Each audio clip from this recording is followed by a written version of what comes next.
Today's class, we're going to be looking at W.E.B. Du Bois. And so Du Bois is taking us back to the middle years and, back to Cooley and Mead in that era. And then we'll continue to look at American social theory during this time period. So with that being said, kind of keep in mind, we're in the middle year section of the class. And the first part of the middle years, we're looking at the American social theory. And the second part, we'll go back to Europe and look at European social theory during the middle years, specifically neo-Marxism. But when focusing on American theory, we're going to focus on that micro level. So rather than kind of the top-down perspectives like we saw in the classical portion of the class, here we're looking at the individual level, individual interactions. And in doing so, we're going to focus more on agency. So that doesn't mean we're ignoring social structures and larger forces, but what we're going to do at the same time is kind of focus on awareness, focus on thought, focus on people practicing their free will. So we'll see that today in Du Bois, both the social structures involved, but also the individual and the individual free will. And so we started this section by looking at Cooley and Mead, and then we looked at the legacy of Cooley and Mead and Adler's piece. And one thing we can take away, in addition to the focus on agency and that micro level, is the driving force in the frameworks. We see psychological tension kind of driving the theories. For Mead, we try to match the I to the me, our behaviors to the expectations of how we're supposed to behave, because when we do so, we minimize any psychological tension. And we saw psychological tension in the Adler's theory, because the basketball players can't have these two kind of coexisting senses of selves, who I used to be, who people think I am now. And so basically to minimize that tension, you get rid of the old self and embrace the new gloried self. So we'll come back to that psychological tension today in the piece you read by Du Bois. So a little bit of background on Du Bois. He's often not given credit as the first criminologist, but he basically wrote the first criminology book, The Philadelphia Negro. And if you took Dr. Porter's class last semester, The Craft of Sociology, you would have read this book. Nevertheless, he's probably the first criminologist in addition to being a sociologist. And during this time period, the middle years, we're looking at him being one of the first African-American men kind of participating in a white man's world. So no matter him going to, the best schools, him working at the highest kind of institutions, and him being involved in politics, he was at the kind of highest level of all those. But he often found himself to be one of the only, if not one of the few, African Americans in those settings. So, he was going to school, white schools. He was going to, places of work where he basically, it was all white people working there. Then again, politics was heavily driven by whites at the time. So basically, he found himself, as African American, who was just as kind of smart, just as gifted as a worker, and just as involved in politics. But there's always something different about him. So he always felt like an outsider, and that difference, was his race. So he had the intellect, he had the ability, but there's always something that made him different, and that difference was his racial category. And so that comes back to what we're going to be going through here. So what we see here is the theory of self-development. So again, kind of bringing things down to that micro level and looking at the idea of self and how one's sense of self emerges. And so specifically, as a theory of self-development, we're looking at the emergence of the double consciousness in African Americans. By double consciousness, we're looking at kind of two senses of self, kind of one true sense of self, who you are, how people know you to be when they're kind of close around you. But then you also have more kind of a public sense of self. And so this sense of self is how you're seen through American culture, how you're seen, and not as who you are, but how you're seen as an African American. So basically, who I am, who the close people around me know me to be, your true self, and then who people see you as an African American. And these two senses of selves combine to create a double consciousness: who I am and who society, who my culture thinks I am. And so, how does this emerge? How does this double consciousness emerge? We can unpack that. And so, he writes in very kind of poetic ways, and so sometimes you can get lost in some of the abstract nature of the writing. But nevertheless, we can go back and basically say that this double consciousness emerges because throughout history in the United States, African Americans have been kind of told that this is what you need to do to achieve equality, to achieve kind of equal status in the United States. You need to do these things. So kind of the first thing, you get out of enslavement, so you're no longer enslaved. And so now you should have equal status with the rest of Americans. But African Americans found out quickly that after they got out of slavery, they weren't equal. They were still kind of stigmatized or still seen as kind of less than other people. So, okay, getting out of enslavement didn't achieve equality. So they were told, African Americans at the time were told that you obtained formal education, so go to school and get your degrees, get your education, and this is the path to equality in the United States. So African Americans went to school, they obtained their education, they got their degrees, but then they still find themselves as unequal. So okay, it's not enough to be out of slavery. It's not enough to go to school. Earn your money. Be part of that capitalist economy. And when you have money, you have power. When you get your money, you'll achieve equal status. And again, so they go out and they earn, they make money, but African Americans find that they're still unequal.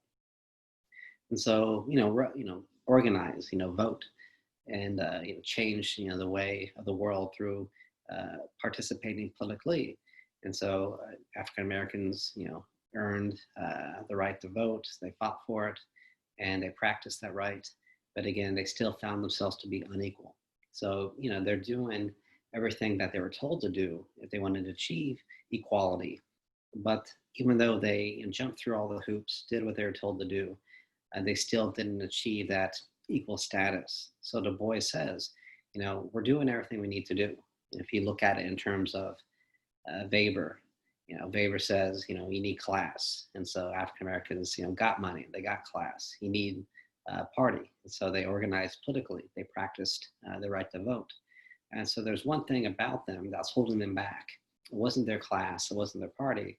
According to Du Bois, it was their status, their racial status in terms of being an African American, and it always held them back in terms of not being able to achieve equality in the United States. Although they were active politically, although they were active in the economy, their racial status kind of holds them back in terms of not being able to achieve equality and not being a true American.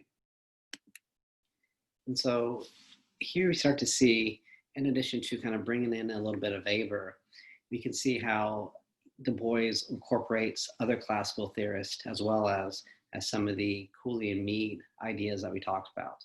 So here, African Americans are aware of this. So they recognize that their kind of secondary position in the United States is due to their racial status. And so here's that agency. People are aware of what's going on. They can recognize the realities in which they live. And so, they recognize that the culture in which they live stigmatizes the African American status. So you may have the money, you may have the education, you may participate in the political arena, but the culture still stigmatizes you simply because you carry that African American status. And so by focusing on culture and how culture defines something as normal or as abnormal, here we bring in a little bit of Durkheim that we talked about earlier in the semester. And so again, kind of recognizing the status, you see a little bit of Cooley in terms of that looking glass self. You kind of know how people define you, you recognize that feedback. And that cultural representation that you recognize of how people think you are, how people think I am as an African American, that kind of works against the African American. Because, unlike the Adler study, where the players could embrace this new kind of gloried self, the African Americans can't embrace this image of them because it doesn't match who they really are. So it's a stigmatized image. You're seen as, not worthy. You're seen as lacking intelligence, lacking work ethic, and that image of you provided to you by culture doesn't match who you really are. So, you can't embrace the image like the basketball players did. You can't combine that image into who you are because that's not really who you are. So again, here's that tension that we talked about.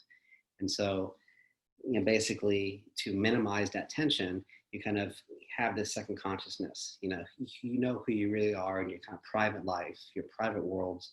But then, when you step out into the public arena, in public life, you kind of have this idea of who people think you are. And so, you don't get rid of the tension, but basically that tension is what develops the second consciousness to begin with.